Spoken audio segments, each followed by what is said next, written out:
I like watching the PBS News because they really delve into issues and they really give good information. What I don't like is when they put a video up on YouTube, you can't really comment on it. They have the comments disabled on all of their videos with very rare exceptions. So that's the reason why I'm making this video. The story affected me deeply, so I want to be able to comment on it. New York City has many distinctions, but one of its more dubious ones is that it has one of the most segregated school systems in the country. Schools with predominantly black and brown students fall way behind majority white schools in achievement levels. Which is why in the United States of America, you should not have segregated schools. If everyone goes to the same schools, the standard will be the same. Sure, a lot of people like to say that they will lower the standards. Well, you can overcome that by making sure that they don't. But when you segregate, you wind up with separate but never equal. Tonight, special correspondent Charlene Hunter-Gault, in her regular series on solutions to racism, talks with a principal in the Brownsville section of Brooklyn who's attempting to defy the odds. Nadia Lopez, thank you for joining us. Thank you for having me.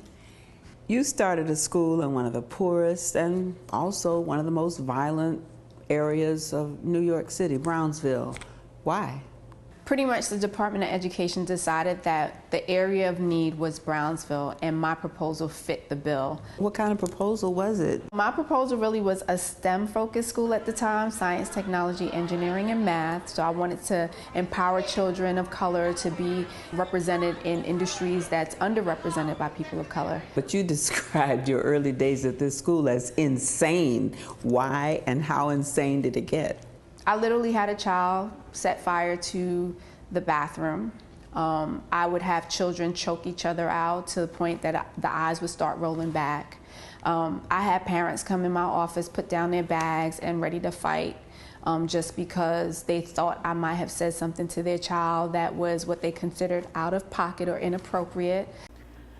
Now, what I would consider out of pocket or inappropriate is for you to go to school to fight someone who is there to help your child and help your community.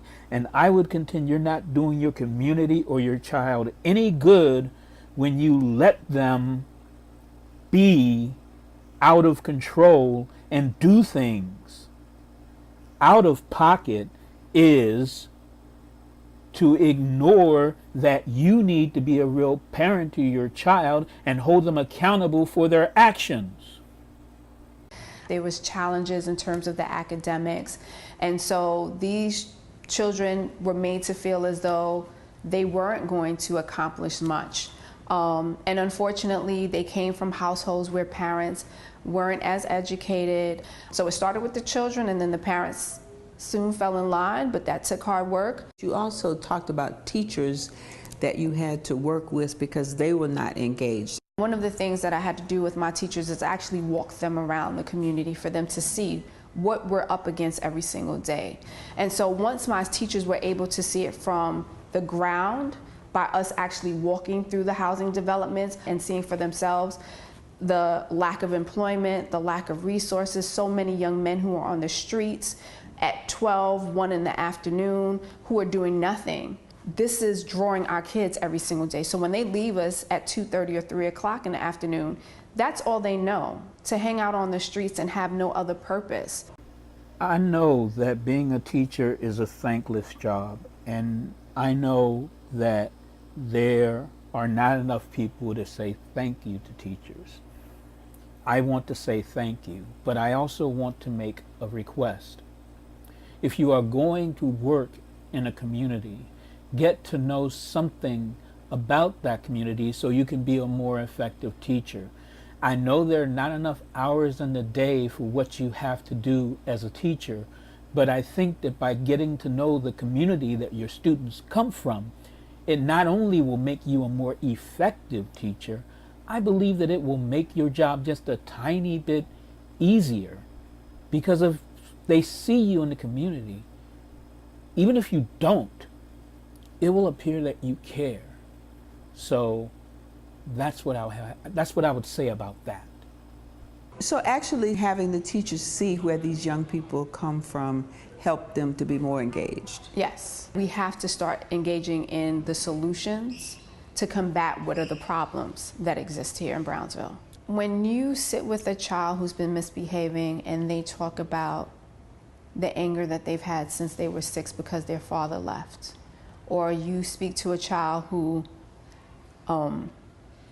themselves have had children, right, in middle school, or you have a child who's competing with 7 other kids in a household and they live in a 2-bedroom apartment.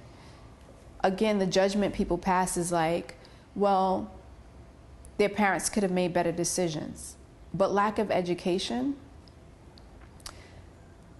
lack of resources can cause history to repeat itself.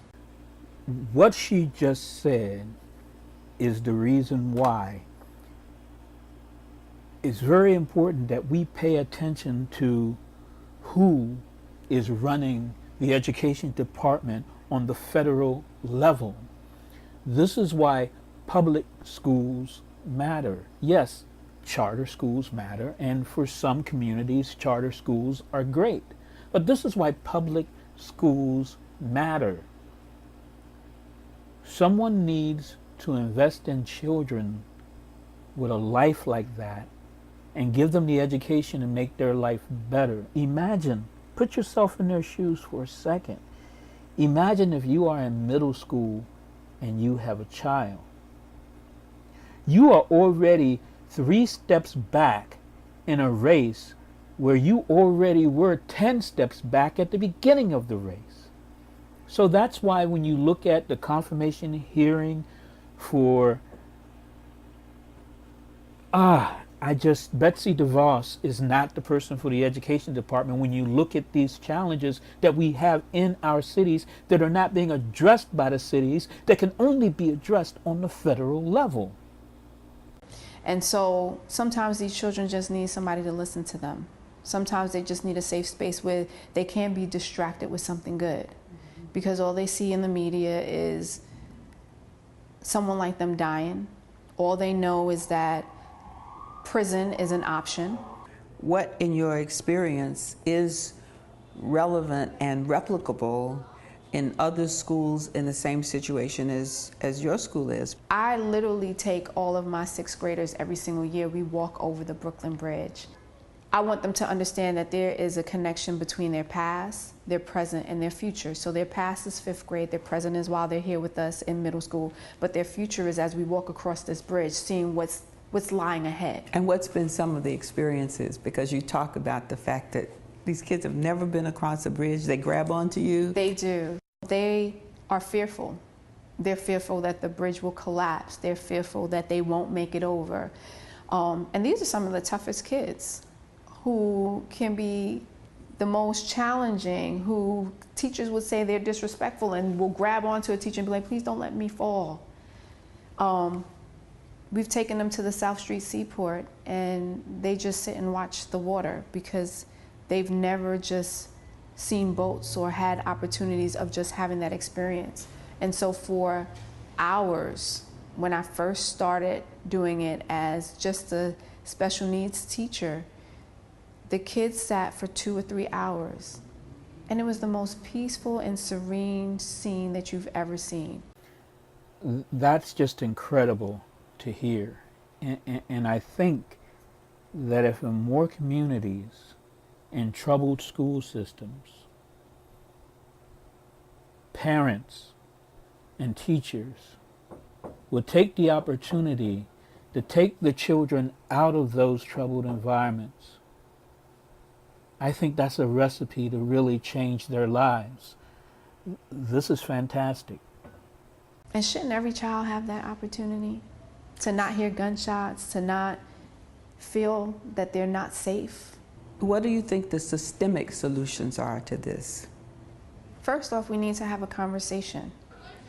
There are a lot of people making decisions at the top, and they're not willing to sit with us in the trenches and look in our classrooms and ask the questions.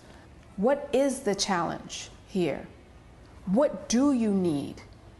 Our budgets aren't made for all of the things that they're asking us to do. And that right there is why this should not be something decided by the states. On the federal level, they need to be involved. They need to be on the ground with the people who are fighting. They need to come to a decision about each community, about each state, how to resolve the issues that they have. Education is a one-on-one thing. It's a very personal thing.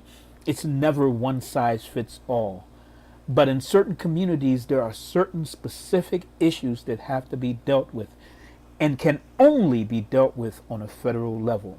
They cannot be dealt with state by state. Do you really want someone in charge of education at a federal level who doesn't care, who has never been to a public school? Think about that. Think about it.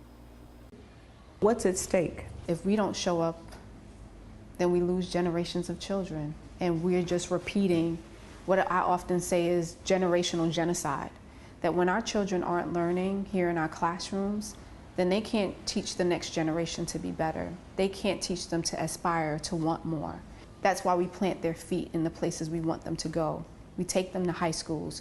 We take them to colleges. We bring people in from the outside who have various careers in industries that they're not represented. Because when do those people ever come to Brownsville and tell them their stories? You know, watching her speak brought to mind something that I already knew, but hearing her talk really brought it into focus. Education is not an expensive endeavor, and it's typically the small things that you do that really make a big difference. Listen to what she said about bringing people into the schools, having them interact, showing them high schools, showing them where they can take their life. A simple thing like walking across a bridge, going to a place where there's water.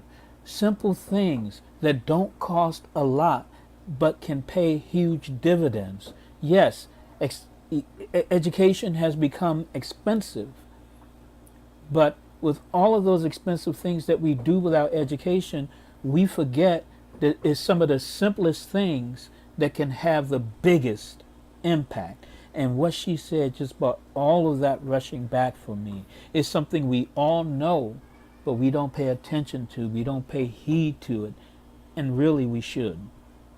And that's the other thing that we fail to do. We fail to share our stories.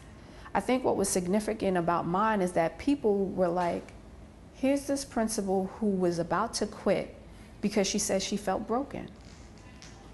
And it got to a point where I felt like I couldn't be the superhero. I can't act like I'm going to show up to work every single day and this is easy and I can do it. No, I'm tired.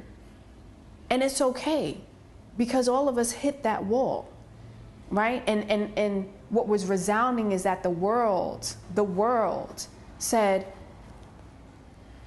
education is important, and was willing to step up and say, we want to help these children, and I'm so grateful to that. You said in the book that you were moved by the power of education to transform even the most hardened students. There's a lesson there. There's a solution. This community has heard the negative for so long. What my team and I are doing is combating that, and every day we're telling them that they're Brownsville's brilliance, that they are those diamonds and they can shine bright, that they are scholars, they're lifelong learners. We're pouring into them the positive that they so deserve so that they can thrive. This story is special, and it really touched me because it reminded me of when I was growing up. It reminded me of every teacher who ever took an interest to me. It reminded me of the opportunities I was presented because I was born and raised in Washington, D.C. So there were opportunities for me and things that other kids in other places would never get and would never see. I just was touched by the story, and I wanted to comment on it, and I wanted to share it. And I especially wanted to comment on it and share it after seeing the confirmation hearing for Betsy DeVos. Our education system is in need of people who really are committed to the education system, who really want to change things for the better, who really have a commitment. I don't see any of that commitment or any of that desire to change things for the better in Betsy DeVos. I just see someone who, because of their money, they have been put into a position where not only will they not help, they'll do damage that will hurt people like the teacher profiled in this story. And I just wanted to share this story so more people can see why it's important at a federal level for us to have somebody in the education department who really cares, who really has their finger on the pulse and can really solve a lot of the systemic problems. We want somebody who comes into the job with ideas and with drive and determination and a way of just making things better, not making things worse. Thank you for looking at my random and not so random thoughts about education.